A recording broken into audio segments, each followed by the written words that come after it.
Our Estuary, sponsored by the Humber Nature Partnership and BP Chemicals.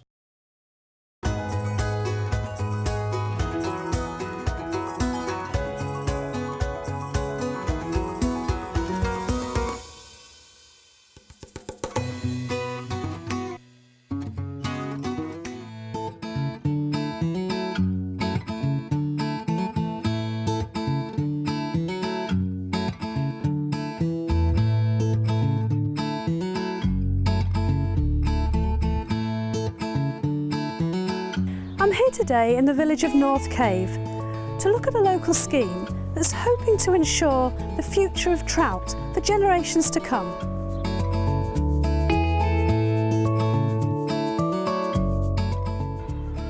Yes, it's a primary school, and like many schools in the UK, it's involved in a really worthwhile scheme to get children involved in conservation in a very practical, hands-on way. Yeah, now remember when we looked at photographs, downloading photographs, we were looking at, when you go on the internet to get the photographs, the thumbnail images are not very bright. Hello. Hello. Is it alright if I interrupt for a moment? Yeah. Yes. I've heard that you've been working on a really exciting project, is that right? Yeah, what's it called? It's called Trout in the Classroom. Could you tell me a bit more about that then? Well, I might pick one of the children to tell you actually. Okay. Would you like to say? Well, two men came in and they fitted the tank at the back. And then a couple of weeks later we had these trout eggs delivered and there was about 350 of them. And you have to keep them for so long until they've grown to just the state. Oh my lord. How long have you actually had them now then? About 5 months. Yeah. We've had them since February. The children have been looking after them ever since. And they've been feeding them. We've learnt a lot about trout. They've been doing a lot of research on the fish. And we're leading up to a big release of them next week into our local river. Well, all the children have been working on different parts of the project. But one of the things we've been doing as a class is a big book. And I've got someone over here that's going to talk to you about what she's been doing. So could you read something that you've written about them? This is the first day. Dear Diary, today I bashed around in a polystyrene box. I rolled into just about all of my friends. I don't really know. It was really dark. Then the box was lifted and small shafts of light came through. A loud thundering noise suddenly broke out and the box lid was lifted. We were taken around and giant human faces stared at us. Random numbers were shouted out such as 200 or 250. Ha! There are 350 of us. Suddenly, we were tipped into a giant tank. We slowly drifted to the bottom and landed on some very uncomfortable stones. We now rest on these uncomfortable stones, and will do for the next few weeks. I'm only a small brown trout egg, but I will hatch soon. I just have to wait. Excellent. So that's the sort of trout that you've got then, is it? The brown trout? Alan and Dave work at a trout farm in the North Yorkshire Moors, and they breed brown trout to then put them in polystyrene boxes and deliver them to schools for the project. Oh, so there's more schools than just you then? Yeah. Harvey and James, if you can tell us about the equipment. Well, we've got a tank over there for like an equipment where the fish go in and stuff. And we've got a turkey baster, so if we lose one we could suck it up and then just put in a little box and then flush it down this toilet. Oh, right. Do you get many of those? Sometimes, yes. Yeah. We also had a few interesting fish, didn't we? Yeah. As there were 300, we expected at least one or two to just not form as well as we would like them to, and one of them had 2 heads. And we don't know for sure, but it could have been that they annoyed each other and ate each other's heads, but we don't know for sure about that. I can't wait to see them. They're getting pretty big. They have about tripled from when they first hatched. Really? And we've been keeping a check on this, haven't we, by keeping a record of what we've been doing using our iPods, haven't we? You like write your own book, and we have been writing about trout and putting facts into it, and it's been a really good time doing it. So you've all enjoyed doing this project then, have you? Yeah. So who's going to show me the trout then? Can I get you two? We cleared a space over there for all. We used to have books over there, but now we made way for the tank. Excellent. Put in. Well, we've had them for 5 months, and they've started off as little eggs. Like it says on the life cycle, we've got up here and up there. And we're going to be releasing them soon, in about a week or so. So I expect you'll be sorry to see them go then, will you? Yes. You've learned an awful lot about trout, haven't you? You've learned an awful lot about wildlife generally. You've learned about life cycles and how to look after animals. Anybody got anything they want to say?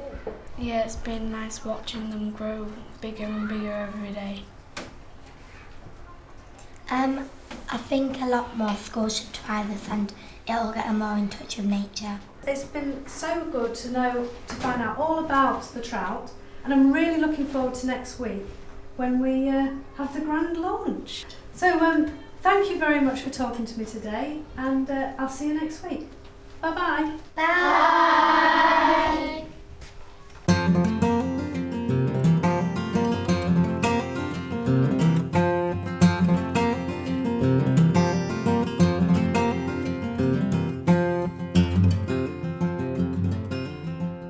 I'm here at North Cave Wetlands to meet Steve Martin, a man whose vision turned a series of old sand and gravel workings into a wonderful nature reserve. This wouldn't have been possible without the cooperation of the local company Humberside Aggregates, who had the vision to go along with what was proposed by the local conservation bodies. So let's go and see what it's about.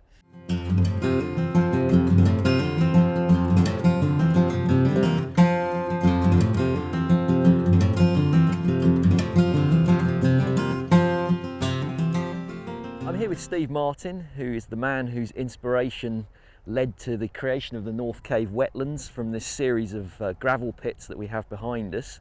And could I just ask you, Steve, what was the inspiration for this? What were you thinking of when you decided to embark on this project? I was presented with an opportunity in 1999 when Humberside Aggregates approached me and suggested that local birders and nature lovers might like to buy a redundant or a worked out 96-acre gravel pit, part of which you see behind us here. I knew nothing about creating a nature reserve. I talked immediately to Yorkshire Wildlife Trust and found that they both had the knowledge and the interest, and it's all gone from there and been a brilliant partnership ever since, where everybody is learning between Humberside Aggregates, Yorkshire Wildlife Trust and the local community. And so could you tell me why you chose a wetland habitat? I mean, mostly it's farmland around here. Why would you select this? Well, of course, it wasn't farmland originally. Obviously, deep holes full of water by their nature are wetland, but they're not ideal without some further work to them. But 400 years ago, it wasn't farmland. There was 1900 square miles of meres, marshes and flood meadowland in East Yorkshire and North Lincolnshire alone. And then the great Dutch engineer Vermeulen came along, talked about a great reordering of water, a triumph of engineering over nature, and in the last 400 years has turned that all into rich agricultural land. Just where we're standing now was part of a 9,000-acre Walling Fen, which wasn't restored for farming until the Market Wheaton Canal was dug in the late 1770s. So what we're doing with this eventual 350-acre reserve is nothing more than this small area of East Yorkshire, reverting it to what it was from time immemorial. Well, I think it's fantastic that you and your partner organisations, Humberside Aggregates and Yorkshire Wildlife Trust, have been able to realise this, and thanks very much for telling us about it. Pleasure.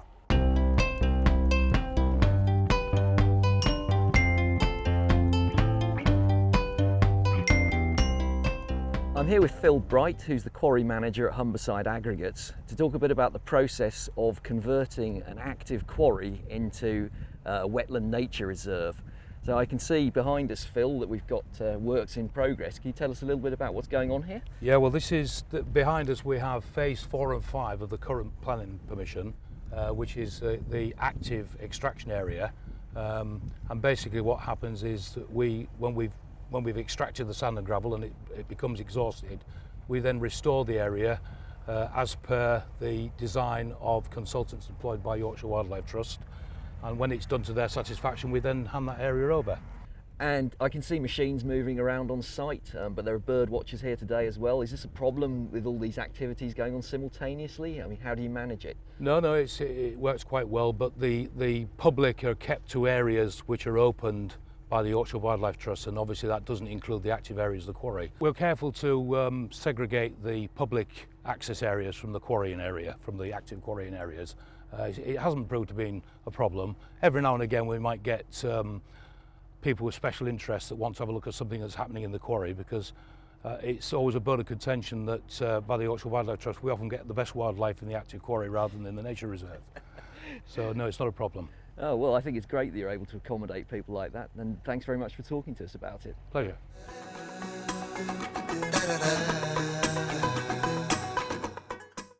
Our Estuary, sponsored by the Humber Nature Partnership and BP Chemicals.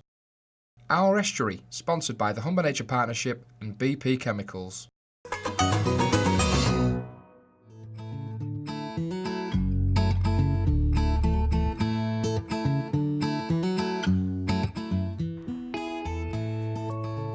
I'm back at North Cave Primary School, where there's a very excited classroom full of children waiting for me, and more importantly, 2 representatives from East Yorkshire Rivers Trust. So let's go and meet them now.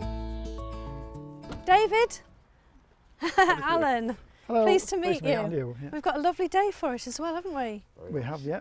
Have you got many schools involved in this? Yeah, we've done 3 schools this year in the area.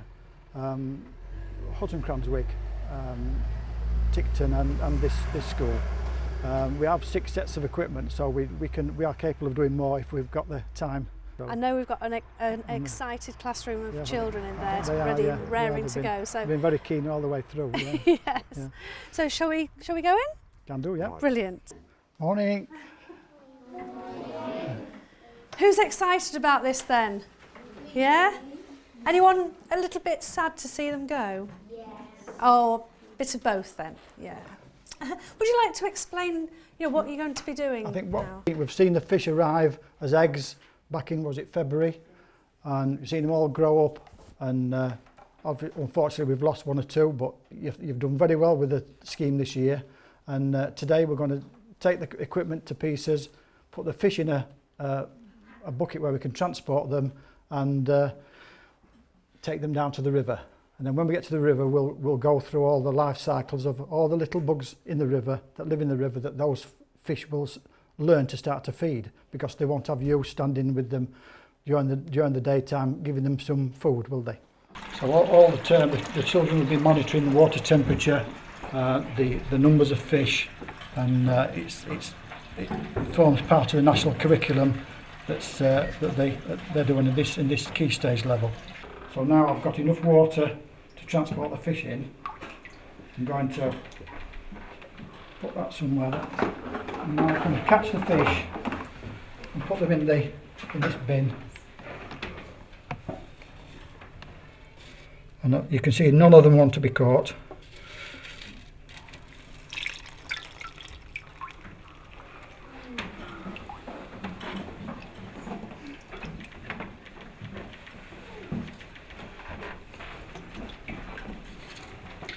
I forgot to count them as I put them in the tank, so can anybody tell me how many you've got?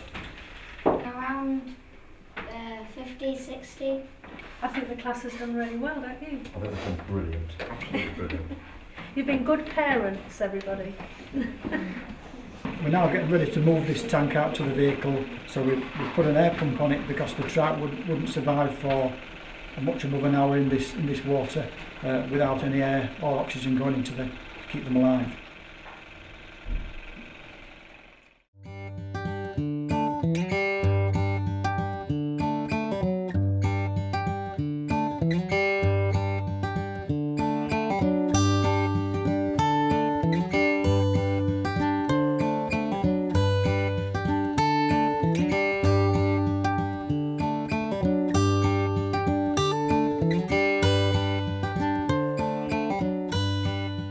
So, Alan, is there something I can do? The first thing to do is you can help me with. We're just going to naturalise the water in the river with what's in the what was in the tank in the school. We'll just let some of the river flow into it. Yeah. You'll always see one or two trout will come and try and escape quickly. So we'll quickly lift the bin up. So I think we're Woo! Like that. roughly now. Yeah, I think we're not far away now. Yeah. Right, so just going to turn the bin into the flow. I'll let you do this. Okay. Right, I'll just hold the bottom of the bin. Slowly tip it up, lift the bottom up. Yeah. Is that it? You'll We're see, going to go? can you see all swim out? They'll swim out. Oh, there's one. Yeah. There we go. Oh, off you go. You see them on the riverbed. Lots of them now. Oh. Yeah, look, you can see them on the riverbed. They're all hiding under that leaf. Can you see them? Yeah. And where will they end up eventually then? They can go anywhere. They can go up to Newbold, which is probably 8-9 miles upstream, or they can drift down to the Humber. Because there's no difference biologically between a sea trout and a brown trout. They just take it on the heads and go into sea, and off they go. And they go down to Broughhaven, and they're in the Humber then. And it's out to sea. And they can come back if they want to as fish like this. You won't know they're here within a day or two. Mrs. Winter, can I ask you, what has this project meant to you and the children? I think it's given the children a good idea about a life cycle of an animal, and it's also had some quite a lot of impact on the children in terms of conservation.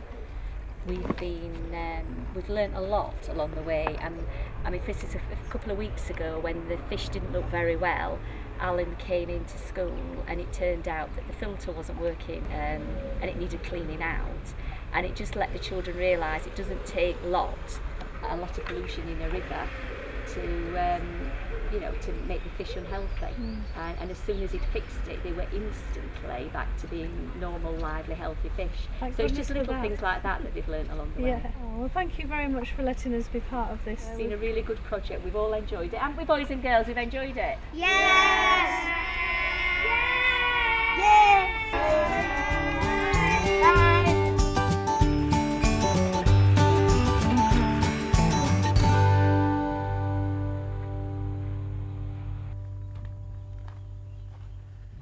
I'm here to meet Tony Martin, who's the reserve manager at this wonderful purpose-built bird hide, and he's going to show us a few of the things that we can see from it.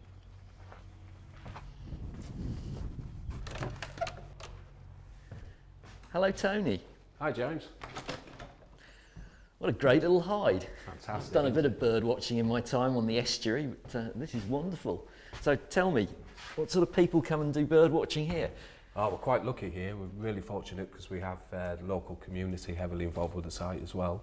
So we have an array of people. We have very keen naturalists, very keen bird watchers, entomologists, people who just like going for a walk. And so the whole purpose of this hide really to make it more people and wildlife friendly, so children can come and enjoy the site as well as everybody else. And what sort of things are they seeing? Any particular species?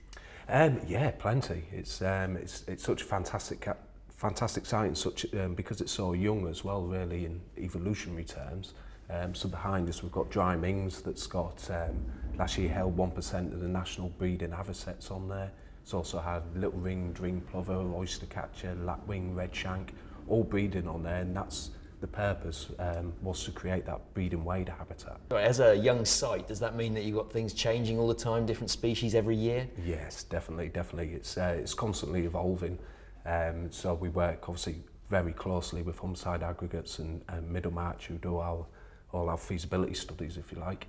And then we re-landscape and design for specific species. So if we're wanting that correct habitat, if you like, for avocets, little ring plover that prefer the bare ground, and also areas that have got the different sward heights of grassland for things like snipe and redshank. Okay, and any particular highlights at the moment? There's plenty of highlights to see no matter what the time of year, but yeah, currently it's really, really good. We've had Kingfishers breed for the first time on the reserve this year, which is a big bonus, and I know the local supporters have really enjoyed that. Again, dragonflies and damselflies are out, so we've got black-tailed skimmer and things, so that there's an array of stuff out at the moment, but certainly Kingfishers seem to be the highlight at the minute. Well, I know Sarah's out there, and hopefully with some experienced birders we might be able to spot her.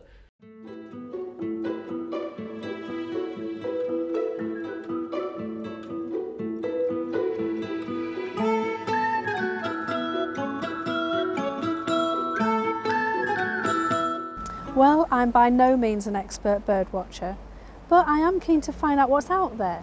And what better place to try and find it but a hide? So let's go and see if there's someone in there that can give me some pointers. I was hoping someone would be in here. Hi, I'm Sarah. Nice to meet you. So, anything about today? Not a lot today, I'm afraid. We do get the odd kingfisher on these posts down here. Yeah. And in front of us at the moment, there's little grebe, great crested grebe, tufted duck, the odd potsherd, grey-lag geese, there's cormorant, and there's a greenshank been flying around. And there's a ruff over on the far side. So a reasonable amount, but really we're in between seasons at the moment. So what are the ones that are sort of floating along near the water? The sand martins. Sand martins. They have a colony just at the back here in the new workings. Right. They had a good breeding season here, and they'll be heading off back to Africa in the next week or two. Oh, really? Yeah. Yeah, there seems to be more of those than anything else. Yeah, it's just well, you're getting a lot of young out on here now. But yes, they've had a good breeding season. So what's the likelihood of me seeing a kingfisher then? That's Down what here? I'm really after, yeah.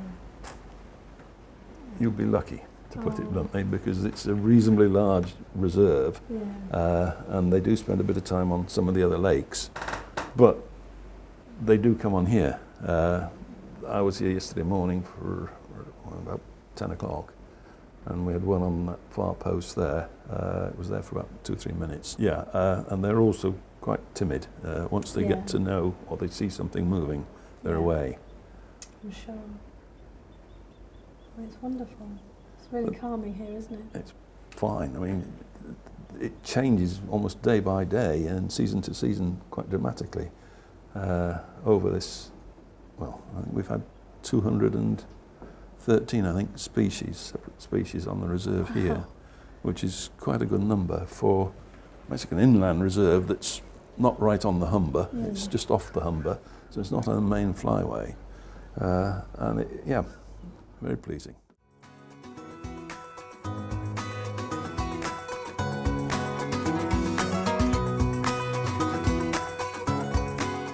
If you'd like to find out more about any of the items on today's show, please go to www.estuary.tv/Our Estuary. Our Estuary, sponsored by the Humber Nature Partnership and BP Chemicals.